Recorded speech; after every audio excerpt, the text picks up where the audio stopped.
Assalamualaikum warahmatullahi wabarakatuh. Magandang gabi, magandang umaga. This is Queen Helen Abdurrahman, Elizabeth III.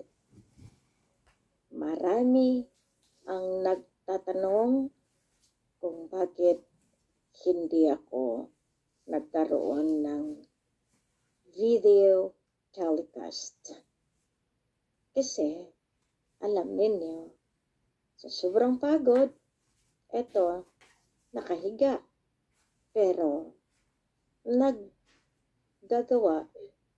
ng ating voice messages sa buong mundo. Nakita ninyo, marami nang nadiscover ang ating mga kasamahan. Marami ang mission na ito na nilagyan ng kulay. Marami ang planted, marami ang naging paraan nila para bantayan kung ano ang movement. Subalit, pasalamat pa rin ako na kahit anong gawin nila, meron pa rin tayong mata, meron tayong mga anghel de la guardia para tumingin at magbantay at magbakod para sa atin.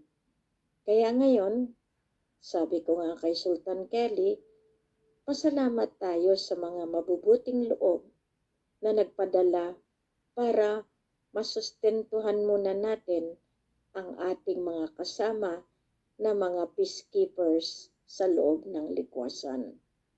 Pasensyahan doon sa mga ibang lugar, pero salamat pa rin kay Sultan Pokan dahil yung programa nating Green Program Project matutupad na.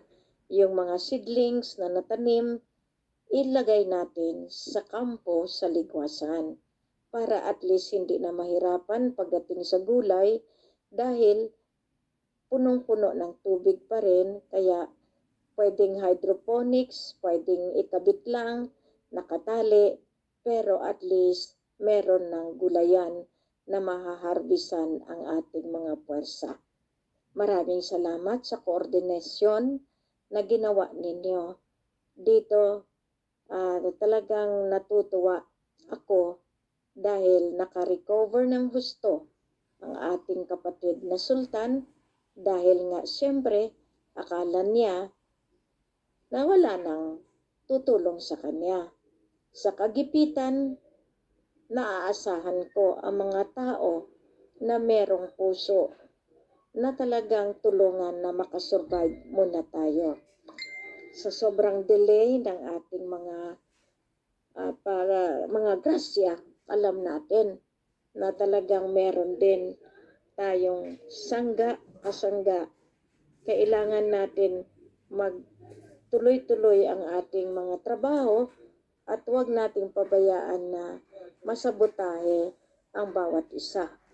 Kaya nga, ipagdasal natin, huwag nating hayaan na ang black magic ay tuloy-tuloy magsira sa bawat isa sa atin. Pinagdadasal ko rin yung mga may sakit na mga kasamahan at iyan ay sinusumiti natin mismo sa ating mga media na makita nila, no? Sinusumiti ko rather sa ating mga divine healers, no, na talagang sinisikap nila na mabantayan ang ating mga pangangatawan. Sa ngayon, alam ko, mahal na prinsesa ng ating tagabantay, lalo na rin sa Cyberwatch natin, na talagang kinakapture na nila ang bawat mga naglalagay ng hindi maganda. Pero ika nga, sabi ko, para wala na lang masakit na marinig, huwag nyo na lang basahin, huwag nyo na lang i-click. Kasi masaya yan sila kapag na-click natin dahil alam nila makakarating sa akin. Huwag nyo na lang paratingin, hayaan nyo na lang ang mga investigador na humawak niyan. Pero kayo may karapatan para maipon ninyo lahat iyan kasi darating naman talaga ang araw na nag-iipon ng lahat ng ebidensya. Ngayon, yung pinaipon kong mga papeles, diretso nyo doon sa address kung saan ko pinapadala. Kayong mga liderato, maraming salamat dahil hindi kayo natitinag sa bawat pagsubok. Dumating na ang sinabi ko sa inyo. Dumating na talagang himay-himayin ang bawat isa. Dumating na ang araw na lahat sila ay magkaroon din ng kanilang programa dahil sila ay meron ding boss na tinitingnan. Kaya nga, nung lumantad na, masaya ako. Masaya ang mga lolo. Mas lalong masaya si Lola. Dahil anong sinabi ng ating engkantada sa loob ng ligwasan? Pabayaan sila. Ngayon, kinokontra nila ang bawat pananalita nila.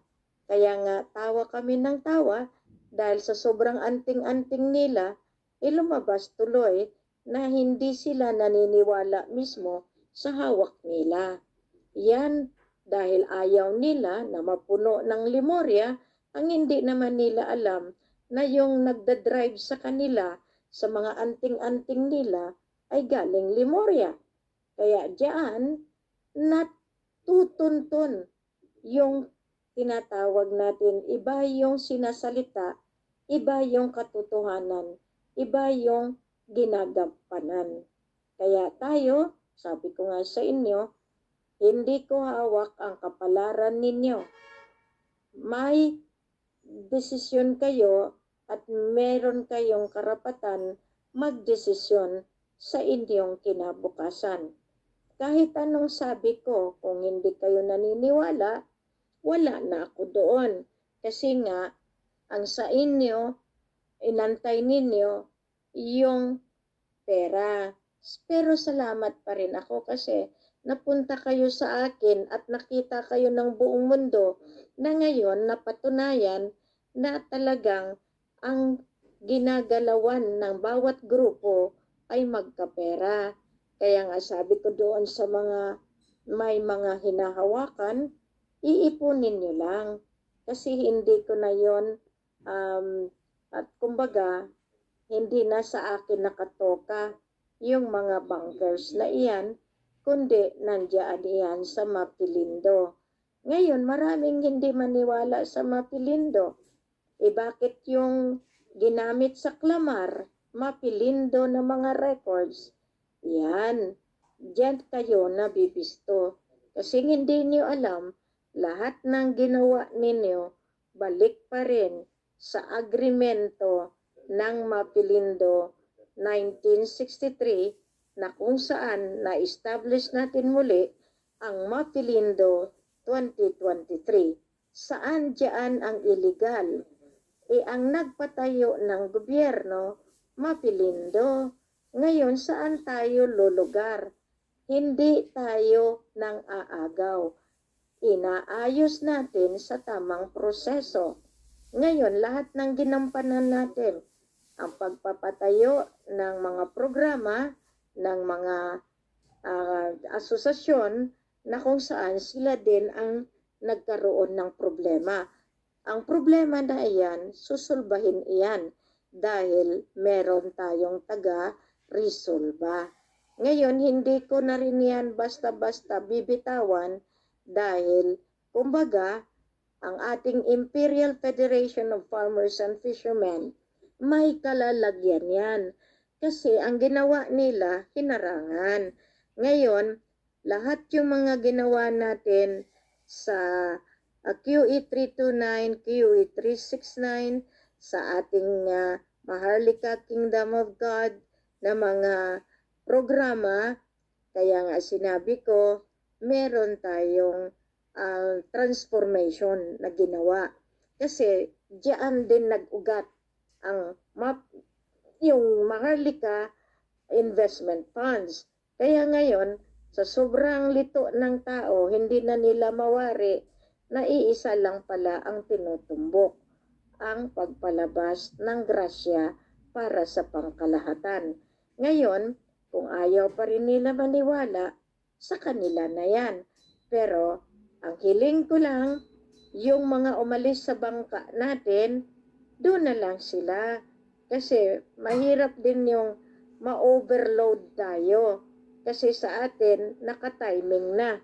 Kaya, sabi nga nila, total, maniniwala lang sila kapag nandoon na tayo sa pwesto. Pare-pareho naman talaga yan ang mga wordings nila. Bago nila binenta yung puwersa natin, yung NLFSP, binigyan din ako ng termino, 2017. Kaso nga lang, sila rin ang humarang. Ngayon, platada sa platada, napatunayan. Dahil nga, ang tagaharang, alam din nila. Kasi, na-expose na nga ngayon. Binaliktad tayo.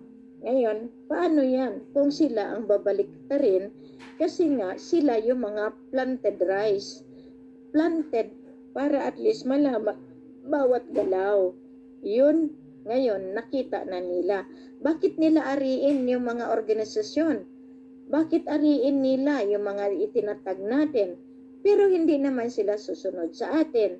Sino ngayon ang may karapatan? Ang nagpundar o ang nagklamar? O ang nagsabi silang naghirap, pero ang hindi nila alam na natuntun natin kung sino talagang mga kasama na nagpakahirap. Yan. Pero ang sabi nga sa atin, mahirap din yung nagpapakahirap na hindi naman nila tinitingnan yung tunay na dahilan. Ano nga bang dahilan ng paghihirap? Naghihirap tayo dahil sa kasalanan ng iba na ipinapataw sa atin. Naghihirap tayo lahat dahil sa pagharang nila. Ngayon, babalik ta rin nila. Ebidensya sa ebidensya. Ika nga, sabi nila, ilabas natin ebidensya. Yun ang dahilan na iniipon natin yung kasangga natin. Lahat iyan, magsilitawan. Kasi, kayo ang mas nakakaalam ng inyong ginagampanan. Maraming salamat. Magandang gabi, magandang umaga,